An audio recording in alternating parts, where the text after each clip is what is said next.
Now, actress Julie Walters has given a candid interview this week to Yours magazine, expressing her confusion over who to vote for at the next election, despite being a staunch Labour backer her entire life. In fact, it was her support for the Labour Party that led to her meeting her husband Grant. In a packed Tory pub back in 1985, she's revealed that she shouted out, "I bet there's nobody in here who votes Labour, is there?" And Grant piped up, "I do, actually." Now, as a result, they started talking. She took him back to her house, and she says he's been there ever since. So, is it important that your partner shares the same political views as you, or does it sometimes, is it a good thing to agree to disagree? It's funny, because it isn't usually on the tick list when you first meet someone, is it? You know what I mean? Well, I think you're more interested in other bits and pieces, but it does become, I think, quite important as you share a life together, and I think particularly if either one of you is a very passionate person about politics and is deeply political, then I think it can be quite difficult. Paul and I aren't very political animals, so, you know, we're kind of matched in that way.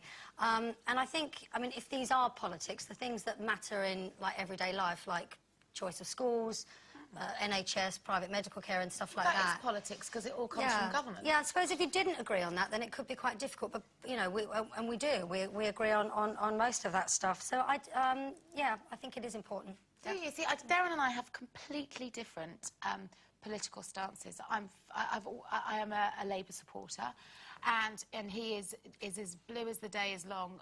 He's you know, a staunch Tory, and we have really different views on that, but I find that quite exciting. What about schools? Like, if you were, for example, with Ben, if you were totally different views. Now, this is, but you know what? This has been a big subject of debate for us since Ben was born. He is very much of the thought that if you can afford a private education for your child and you can give them the best that you can, then you should, as a parent, do that. I just think, actually, I don't want Ben to go to a school where everyone drives a 4x4 and has 3 holidays a year, because that's not real life. You know, I want him to grow up knowing the haves from the have-nots, and to know that life isn't an even playing field. It just doesn't work like that. But that said, I'm not going to cut off my nose to spite my political face if a good state school isn't available and we can afford to put him through private school.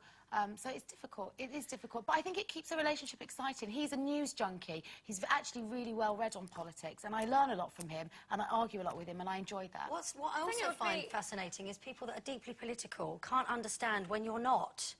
That equally, you couldn't live with someone who wasn't interested. I can't really understand that. I can't understand people who aren't interested in what actually makes their lives go, you know, work, or, you know, because it affects absolutely everybody. And, you know, each to their own. You know, if you want to just take no notice, then that's up to you. But it does annoy me a little bit. And I think some people do find it hugely important. My friend went on a date, and the first question that he got asked was, what's your political persuasion? And he told him, he said, right, this can't go on. And that was the end of that.